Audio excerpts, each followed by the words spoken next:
Recording in progress. All right, thanks everyone for joining us this afternoon. We'll get started with Danny DeKeyser. Please let us know if you'd like to ask a question. We'll start with Trevor Thompson. Obviously, Danny, you'd want to be talking about this after a win, but Fan Appreciation Day and just looking back at the home half of the schedule, what are your thoughts? Yeah, I mean, obviously we would have liked for it to go a little different out there tonight. We kind of got away from us a bit there, and kind of in the second. But the fans mean a lot to us. They've been here all year long, through the good days and the bad days, and we appreciate them very much. You do finish with a winning record at home. How were you able to turn this into a home ice advantage for yourselves and make this a hard building to play in? Well, I thought the first half of the year, I thought we were pretty good at home. We brought good energy to the games. The fans certainly helped bring energy to some of those home stands that we had. And for some reason early in the year, we kind of had it going on at home a bit, and it kind of got a little stagnant. We got our play got a little stagnant at home towards the second half of the season. Why, I'm not exactly sure, but definitely first half of the year I thought we were pretty good, and the fans helped a lot with that. Thanks, Dan. Max Coleman.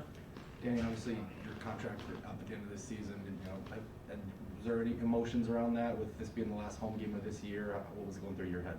Yeah, I mean, any time you're in a situation like this where your contract's up, you never really know what's going to happen. So, definitely, you have thoughts that go through your head, like, if it is your last home game or not. But that stuff will take care of itself in the summer. There's really not a whole lot to worry about right now. What has it meant to you to play for your hometown all this time? Yeah, it's been obviously a dream come true to play here. Growing up, idolizing this team and playing here. I come to the rink every day, knowing that I'm pretty lucky to be able to play not only in the NHL but for my hometown team as well. So it's been special for me. Thanks. Ted Colfin. Did you try to soak it up a little bit more than usual, though? I mean, I don't know, just try to take it in a little bit more than usual? Yeah, I mean, I tried to go out there and enjoy the game today. Like I said, I wish, the outcome would have been a little bit different. I thought we were a little bit flat there the second half of the game. Certainly had some chances in the second, but they capitalized on theirs, and, we didn't capitalize on ours. So that was kind of the turning point in the game there, and then, they outplayed us a bit in the third period there. But, just try to enjoy coming to the rink every day, and every time I get to step out on that ice, and especially how, having the surgery 2 years ago, and just trying to keep my head on straight and work hard every day. Hey, this would be a question for the off season, but have you decided? Do you intend on keeping on playing? Or are you still going to think about it, or what? Yeah, I mean, I would love to keep playing if I can. So, like I told Max, I don't know exactly what's going to happen, but that stuff will play itself out in the summertime. The last one, but the game today, just the fact that you guys were so short-handed, that's a tough matchup going against those guys, I would think. Yeah, obviously they got firepower, and it's kind of like that game in Florida the other day, where Florida, I thought we played a pretty good first period, but you come out, they scored 2 in the last minute, and then you're down 3-1. Today certainly you give them chances, and I thought we defended a little too much, played a little too much in the D zone. And we didn't have enough shifts in the offensive zone to kind of turn the tide and tilt the ice a bit. But if you give them chances, they got so many guys that can put the puck in the net where eventually it's going to cost you. Thanks for this, Danny. Ansar Khan. Yeah, Danny, I know you still got 3 games left here, but do you have like a time frame in your mind of when you'd like to make a decision on your future, like right after the season, or you just kind of wait and see?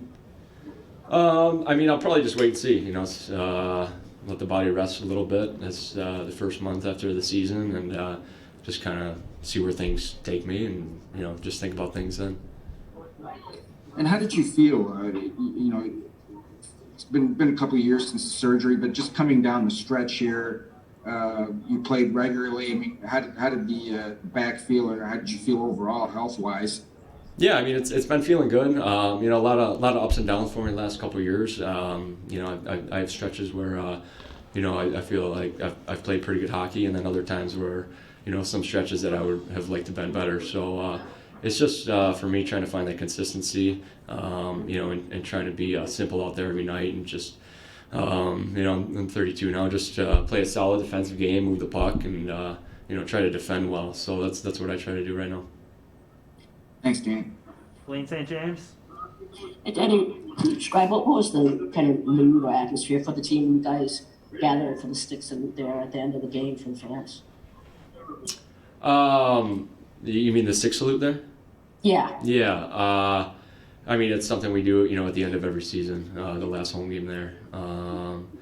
Like I said, obviously I wish we were on the winning side of the game. It's never, never a good feeling to do that after a loss, but, it is, I guess it is what it is. Is there some bittersweetness to it? I mean,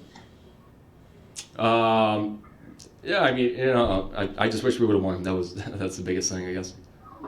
and just this last week, has that kind of shown, I mean, you guys go into Tampa and win, that when you play, when everybody plays as well as they can, you can measure up against good teams, but, Panthers and Penguins, I mean, teams that have so much scoring power, where how far you also have to go, kind of.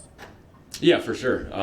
For us, we've shown it this year that we've had stretches where we've been a really good hockey team, and in this league, you got to be good every night. Everybody has to bring it every night, and some of these teams have some high-end superstars who can really score. So you gotta play the right way every night. You gotta defend well. You gotta take care of the puck. So some of that's a learning process, and I think some of that will get better over time. But yeah, it's a tough league to win in. It's a tough league to win on the road against good teams, and you just kind of learn as you go. Last question, Kevin Allen. Yeah, at the start of the season, when you looked at the defensive crew, it was a lot of veteran guys, and I remember Jeff Blashill called it the deepest defense he ever had. But, this season, it never seemed to kind of come together, giving up too many goals. Just in general terms, what is your, theory on why it just never quite got to the level you guys wanted to be at? I mean, I don't know if I can pinpoint any one thing. I think for the most part, when we've been good, we've played with a lot of energy, and we defended with 5 guys where everybody's in the right spot, and in the D zone, we're taking away the middle of the ice and blocking point shots, blocking the scoring zone there in front of the crease and that kind of thing. And sometimes when we're not our best, we just kind of get away from that. We get a little bit loose. There's too many seams in the D zone and whatnot. So it's just about playing tight defensively, I think, as a group. And once you do that, you frustrate teams, and then you try to turn the puck back and transition fast the other way. Thank you, Danny. All right, those are all the questions we had this afternoon for Danny. We'll be back shortly with Coach Blashill.